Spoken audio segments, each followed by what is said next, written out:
Vidarbha 24 live में आप सबका स्वागत है। दिनांक 4/2/2026 गुन्हे शाखा अमरावती शहरकडून इसमास 2 घातक शस्त्रासह अटक। ताब्यात घेण्यात आलेल्या इसमाचे नाव शेख अरसलान शेख मजीद, वय 19 वर्ष, राहणं हाजरा नगर, लालखडी, अमरावती।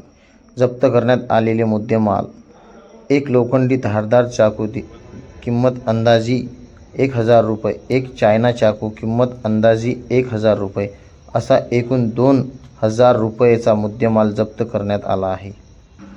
ऐसी बातमी देखने के लिए हमारे विदर्भ 24 लाइव चैनल को सब्सक्राइब करें। लाइक, शेयर, कमेंट करना ना भूलें। धन्यवाद।